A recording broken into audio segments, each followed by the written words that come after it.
Hello, this is QTV News coming to you from our studios on Caraba Avenue. I am Umudu Gajaga and thanks for joining us. First, here are the main news headlines.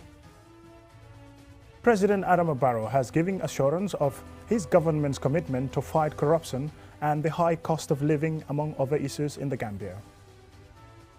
At the launch of the IMF's Regional Economic Outlook for Sub-Saharan Africa, it is revealed that the Gambia is living on the edge of an economic crisis marked by increasing inflation and food insecurity. The National Sports Council held the official unveiling ceremony for 3 newly appointed coaches for the national athletics and volleyball teams. In international news, in Guinea, 2 former heads of states, Alpha Condé and Moussa Dadis Camara, are being tried for various crimes. Also in international news, President Teodoro Obiang of Equatorial Guinea, the second longest-serving ruler in the world, excluding monarchs, launched his bid for a 6th term at a campaign event on Thursday. Those were the main news headlines, and now the news in detail.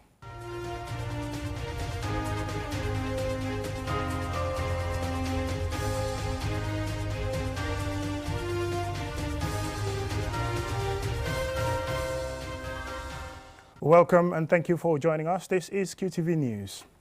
President Adama Barrow has given assurance of his government's commitment to fight corruption and the high cost of living, among other issues, when he was speaking on Wednesday during a visit by district chiefs to the State House in Banjul. Suleiman Dabo tells us the rest of the story. President Barrow addressed many issues, including corruption, foreign policy, politics, domestic policy, as well as the economy.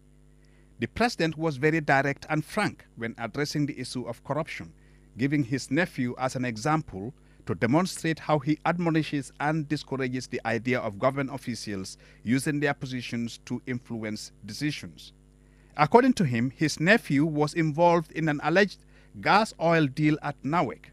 The president said when he was informed about this, he brushed it aside and indicated to his informants that he will not be involved, and went further to indicate to them that due process must be followed according to law. How can I be encouraging corruption when I refused to bail out even my own cousin? The president quipped. If my nephew is not spared, no one will be spared, the president added. President Barrow stressed that as the first citizen, he condemns corruption and that his administration is determined to fight it in all fronts.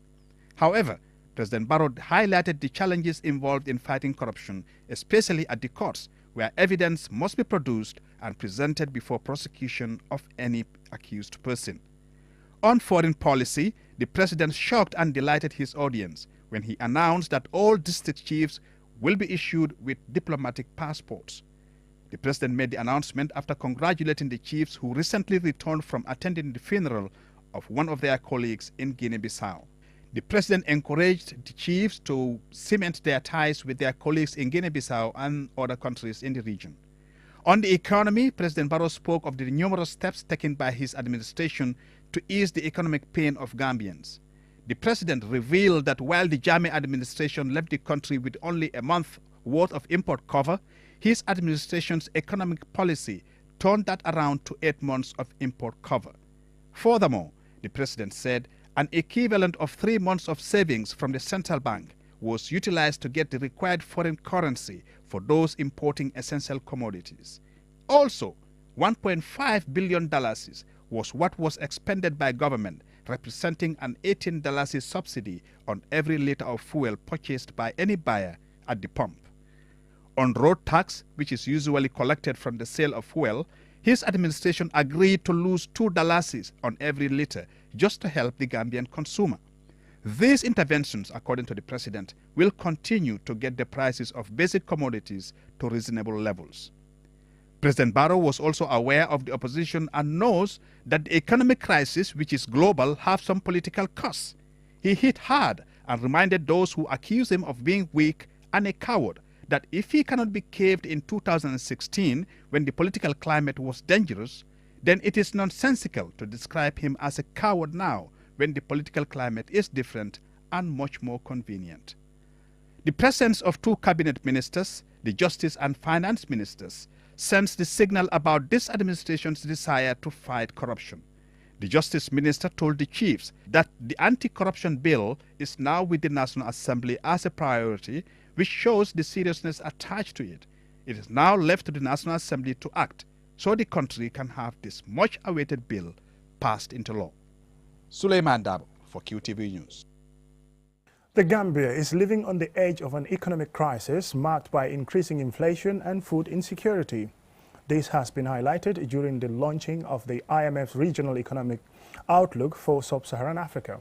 The economic crisis has inspired calls for inclusive and innovative strategies for urgent action to address the crisis. Mamadou Lamin Choi reports. The world is in an economic crisis, and the Gambia's population is not exempted from this hardship. This comes when we are caught by global economic shocks, mainly triggered by the COVID-19 pandemic and the Russia-Ukraine war.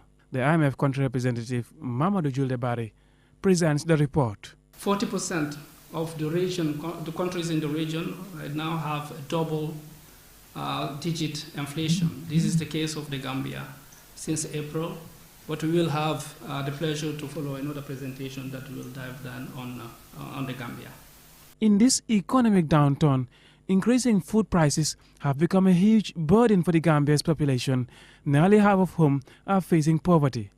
According to GBOS data, it is not just food prices that have gone up. Education costs have increased 110%, healthcare costs have increased by 43%, rental costs have gone up by 36%, and transportation costs have gone up by 25%. In addition to the cost of living crisis, is a looming threat and risk of food insecurity for the Gambia, caused by a decrease in agricultural production coupled with an overdependence on imports. When we compare with last year, we know last year around end of 2021, food insecurity was around 13%. Compared to now, we have food insecurity increasing, double, 25%.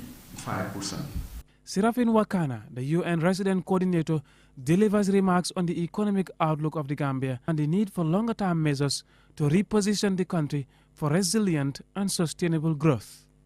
The Minister of Finance and Economic Affairs, Sidi Keita, acknowledges the rising inflation and cost of living in the Gambia and underscores government's resolve for an all-inclusive recovery plan.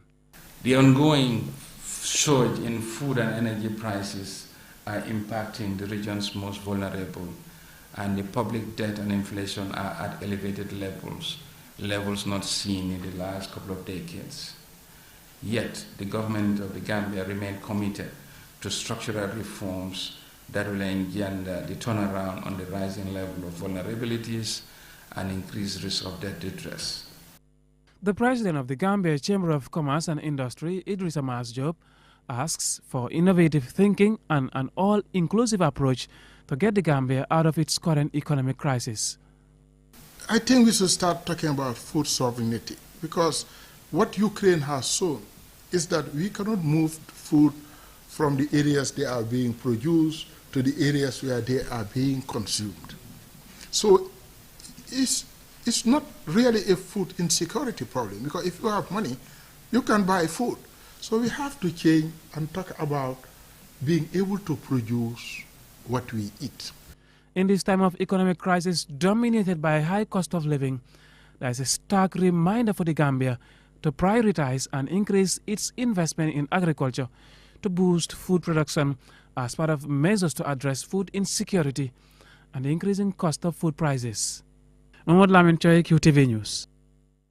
The National Sports Council held the official unveiling ceremony on Wednesday for 3 newly appointed coaches for the national athletics and volleyball teams. The event, described by officials as historic, is part of the ministry's drive to strengthen national sporting associations. Ansumana Isonyasi has more. Securing the services of experienced coaches for our national sports associations remains a major challenge affecting sports development in the Gambia. However, in its drive to improve the capacity of national sporting associations and create opportunities for experienced local coaches to excel, the National Sports Council on Wednesday unveiled 3 Gambian-based coaches for the national athletics and volleyball teams. The trio are well respected for their exploits over the years with various national associations. Mam Kebe Senjai, Pa Babukar Barrow, and Mariama M. Salah are expected to provide technical support and guidance to national athletes, especially in their preparations for international competitions. Bakari Baji, the Minister for Youth and Sports, and Lamin Jawara, Chairman of the National Sports Council, says this signals the dawn of a new era for Gambian sports and stressed government's preparedness to extend similar support to other sporting disciplines. And of course, we acknowledge the huge performances and huge results that we've had in athletics and in volleyball, and we want to get more. As a country, a developing country for that matter, sports play a key role in our growth and our economic empowerment of young people. This is a remarkable event. It is a history, and it is also a starting point for the development of sports in the Gambia. Baidu Diallo and Dudu Kapijuf, presidents of National Athletics and Volleyball Associations, respectively, commend the government for this massive historic move that they believe will have a great impact on sports development in the Gambia. Sports in this country have been growing rapidly, especially over the last few years.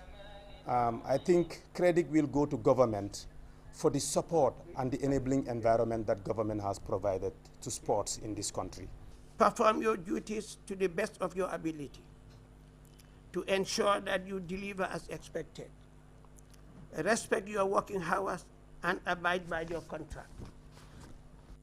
On behalf of the newly appointed coaches, Mariama M. Salah, a renowned sports trainer, thanked the Sports Council for believing in them and giving them an opportunity to serve their country. A day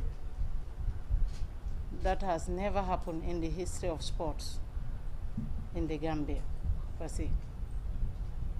So thank you, Mr. Executive Director, National Sports Council. Thank you, Honorable Minister, for taking this bold step of appointing coaches in order to have excellence in sports in the Gambia.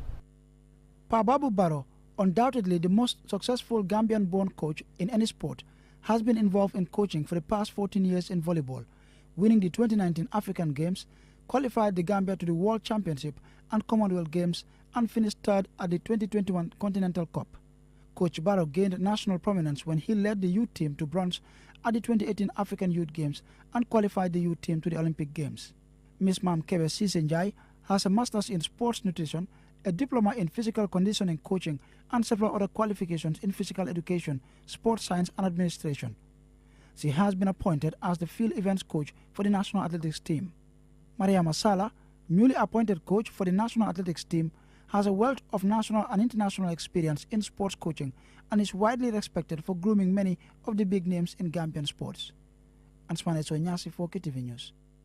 The end of that report takes us to a commercial break, and when we return, we still have some more local stories for you, international news as well. Bank from here and there and here too, here and even here.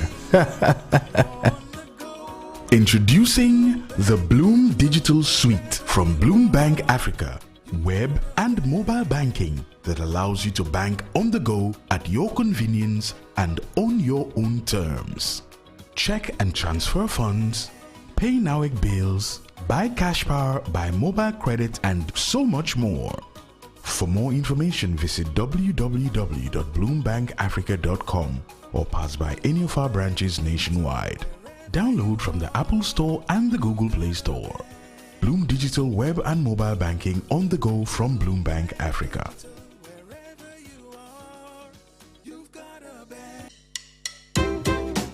Cedric and Caroline came in to choose tiles for their brand new kitchen. Brown or beige?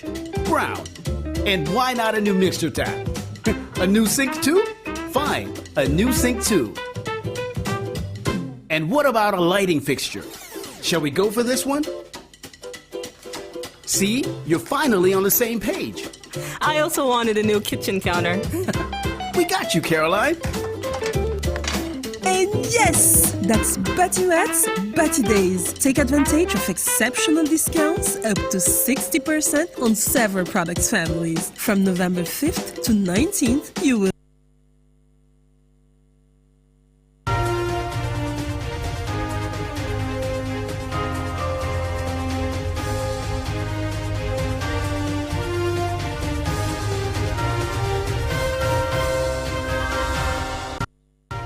Welcome back and thank you very much if you're just joining us. This is QTV News. And now straight we head to international news.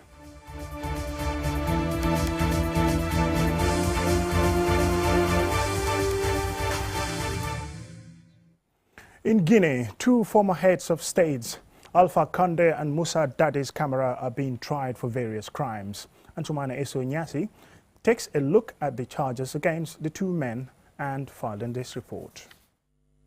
Dadis Camara, who seized power in a military coup in 2008, is being tried for the 2009 massacre of at least 150 people.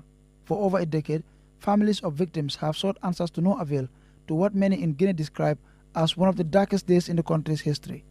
Once feared, Dadis, who recently returned to the country following Condé's overthrow, is charged with several others, including his former military and government officials, who are facing a litany of accusations from murder to sexual violence, kidnappings, arson and looting. Camara is charged with personal criminal and command responsibility for the attack and stands accused of being responsible for sending the police and soldiers into the venue where thousands of Guineans had gathered to protest against his move to renege on his promise to return the country to civilian rule and not contest elections. Military and police officers are said to have cordoned off the exits and opened fire indiscriminately on the crowd, killing 150 people. As the historic trial continues, under the spotlight of the media and the people of Guinea, there is hope amongst families of victims that it will finally bring the truth to light and give some peace and closure after over a decade of pain and trauma. In a similar development, the country's military junta has announced plans to press corruption charges against recently deposed President Alpha Condé and over 188 of his former senior government officials, including state ministers. Among them are former Prime Minister Ibrahim Kassori Fofana and some 40 ministers such as Mohamed Diagne, Mamadi Camara and Mariama Camara, former defense, economy and trade ministers respectively. And a number of former Condé presidential advisors are also named. The former president was indicted in May this year for alleged killings, torture, abduction and rape. The military junta led by Colonel Mamadi Doumbouya is said to be using these trials as proof of their commitment to ensure justice and the rule of law are realities for all Guineans. Answana Sonyasi for KTV News. Also in international news, President Teodoro Obiang Nguema Basogo of Equatorial Guinea, the second longest-serving ruler in the world, excluding monarchs, launched his bid for a sixth term on Thursday at a campaign event. Ejibintu Drame has the details. President Obiang came to power in a coup in 1979, and the 80-year-old has ruled his country for 43 years with an iron fist. He is described by rights organizations as one of Africa's most brutal dictators. President Obiang has never officially been re-elected with less than 93% of the vote. His dominant Democratic Party of Equatorial Guinea, PDGE, began its campaign for the next presidential, legislative, senate and local elections due to be held on November 20th in the northern town of Ibebieng, near the border with Cameroon. In front of hundreds of supporters, the president announced that his party had chosen him to run because he is the symbol of peace that reigns in Equatorial Guinea. His electoral manifesto is based on continuity and developing the Central African nation, which has vast oil and gas resources, but the majority of the people live below the poverty line. During the campaign event, the president's deputy and son, Theodoro Obiang Mang, states that an old friend is better than a new one. The country's capital city, Malabo, is reputed to have a tranquil and laid-back air and side streets where one encounters the architectural splendors left by the Spanish. The country is the only Spanish-speaking country in Africa. The country has 425,000 registered voters out of a population of around 1.7 million. Many critics point to the endemic corruption, human rights abuses, political violence frequently recorded by anti-corruption and human rights pressure groups. Equatorial Guinea closed its land borders with Cameroon and Gabon earlier this week, saying it wanted to prevent infiltration groups from destabilizing the elections. The Gambia and Equatorial Guinea have long had diplomatic relations, and it is the country where Gambia's ex-president Jammeh has resided since losing the 2016 election. The question from Gambians is whether President Obiang will extradite the Gambia's former president should the country request it. Equatorial Guinea's past behavior indicates strong support for Jammeh, and that an extradition request is unlikely to succeed. Running against President Obiang are Andre Isonu Ondo of the Convergence for Social Democracy Party and Bonaventura Monsu Asumu, who represents the party of the Democratic Social Coalition. In reality, no one expects anything other than a win for President Obiang. Ajibintu Drame, QTV News. Now, before we end this news bulletin, here is a recap of our main news headlines. President Adama Barrow has assured his government's commitment to fight corruption and the high cost of living, among other issues in the Gambia. At the launch of the IMF's Regional Economic Outlook for Sub-Saharan Africa, it is revealed that the Gambia is living on the edge of an economic crisis marked by increasing inflation and food insecurity. The National Sports Council held the official unveiling ceremony for 3 newly appointed coaches for the national athletics and volleyball teams. In international news, in Guinea, 2 former heads of states, Alpha Condé and Moussa Dadis Camara, are being tried for various crimes. Also in international news, President Teodoro Obiang Nguema of Equatorial Guinea, the second longest-serving ruler in the world, excluding monarchs, launched his bid for a 6th term at a campaign event on Thursday. And that's all in this edition of QTV News. Thank you very much for watching and have a pleasant night.